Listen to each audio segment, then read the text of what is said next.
تمام انبیاء کی طرف سے جو ماضی میں گزرے ہیں ایک ضرب المثل کے طور پہ بات موجود ہے، اور یہ بات میرے اور آپ کے آقا مولا نے ہمیں پہنچائی، اور وہ یہ کہ اذا لم تستحی فاصنع ما شئت، جب تیرے میں حیا باقی نہ رہے تو جو چاہے کر.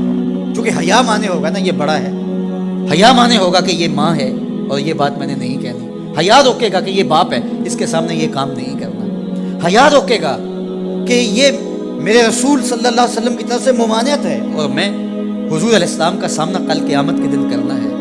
حیا روکے گا کہ یہ میرے رب کا فرمان ہے اور کیا میرا اللہ مجھے دیکھ نہیں رہا.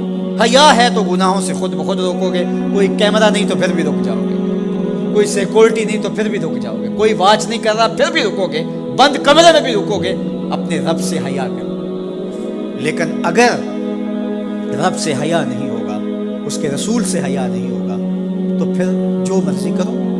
پھر تمہیں نہ کوئی کیمرہ روک سکتا ہے، نہ باپ روک سکتا ہے، نہ ماں روک سکتی ہے، نہ بڑا بھائی روک سکتا ہے، کوئی نہیں روک سکتا تمہیں جب تمہارے اندر حیا نہیں ہے. حیا ہوگا تو پھر گناہوں سے خود بخود بچتے چلے جاؤ گے، برے اعمال سے بچتے چلے جاؤ گے، بد اخلاقی سے بچو گے، زبان سے جملہ نکالنے سے قبل سوچو گے کہ یہ جملہ مناسب نہیں ہے تو میں اس کو کبھی بھی نہیں بول سکتا، اس لیے کہ حیا مانے ہو جائے گا اور طبیعتوں کے اندر ایک نور پیدا ہوتا چلا جائے گا. اور یہ پردہ جب اٹھ گیا اور یہ ڈر جب ختم ہو گیا تو پھر راستے صاف ہو جاتے ہیں، جو مرضی کرتا رہو، پھر کوئی پرواہ نہیں ہوتی ہے. مدینہ المنورہ میں صحابہ تشریف فرما تھے کہ ایک خاتون گزری، سیاہ رنگت، حبشی نژاد. تو ایک صحابی فرمانے لگے اگر جنتی خاتون دیکھنی ہے تو یہ خاتون ہے. تو پوچھا کہ یہ کیسے؟ کہا ایک دن یہ خاتون حضور کے پاس ہے اور اس نے کہا حضور مجھے مرگی کے دورے پڑتے ہیں تو میرے لیے دعا کر دیجئے کہ اس مرض سے مجھے نجات دے.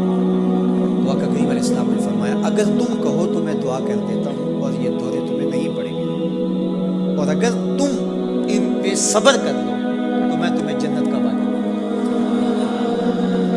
اب تمہارے ہاتھ میں ہے، جو چاہو کر. اس خاتون نے بغیر تامل کے کہا مجھے جنت والا وعدہ قبول ہے، دورے پڑتے رہے کوئی بات نہیں، مجھے جنت والا وعدہ قبول ہے. لیکن حضور ایک کرم میرے پہ فرمائیے، وہ یہ کہ جب مجھے دورہ پڑتا ہے تو میں گر پڑتا ہوں، تو گر جانے کی وجہ سے سطر کا خیال نہیں رہتا، ظاہر ہے بے ہوشی ہو جاتی ہے.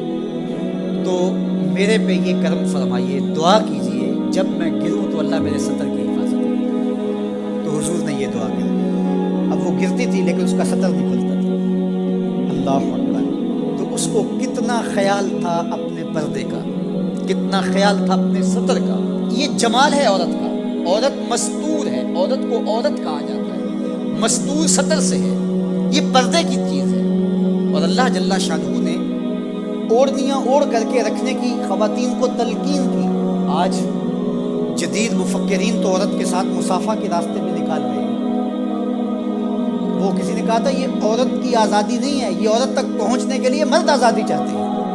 عورت سمجھتی ہے مجھے آزادی مل رہی ہے، یہ تجھے آزادی نہیں دی جا رہی، یہ تیری آبرو کو، تیری عزت کو، تیری ناموس کو تار تار کرنے کے لیے یہ مرد آزادی چاہ رہا ہے، یہ آوارہ لوگ آزادی چاہ رہے ہیں. تجھے کھلونا بنانا چاہتے ہیں، تو کھلونا نہیں ہے. تیرا پردہ تیری ناموس کا محافظ ہے، تیرے برقعے کی ایک ایک سلوٹ تیرے حیا کا پہرا ہے.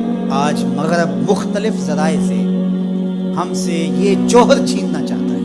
تو اب ہمارے اوپر تہذیبی یلغار کے ذریعے سے، میڈیا یلغار کے ذریعے سے، تمدنی یلغار کے ذریعے سے، مختلف ناموں سے، مختلف ایام منانے کے ذرائع سے ہم سے اگر ہمارے جوہر حیا کو چھین لیا جاتا ہے تو ہمارے پلے کیا بچتا ہے؟ کیا ہم گگو کوڑا قوم ہے کہ جو کوئی لے کے آئے اور اسی کے پیچھے چل پڑے؟ کیا ہمیں نہیں پتا کہ ہم کون ہیں؟ ہماری بھی کوئی بنیاد ہے، ہماری کوئی ساکھ ہے، ہمارے اباء و اجداد ہیں، ہمارے اوپر کتاب اتری ہے، ہمارے آقا نبیوں کے امام ہیں، ہمیں پورا کامل اکمل دین دیا گیا ہے. کیا ہم وسیع و ظرفی کے نام سے، روشن خیالی کے نام سے سب کچھ اختیار کر لیں گے؟ یا ہمیں سوچنا پڑے گا کہ ہمارے دین کی شناخت کیا ہے؟ تو میرے حضور نے فرمایا ہر دین کی ایک الگ شناخت، الگ پہچان اور نمایاں نشان اور علامت ہوتی ہے. اسلام کی وہ نمایاں علامت حیا ہے.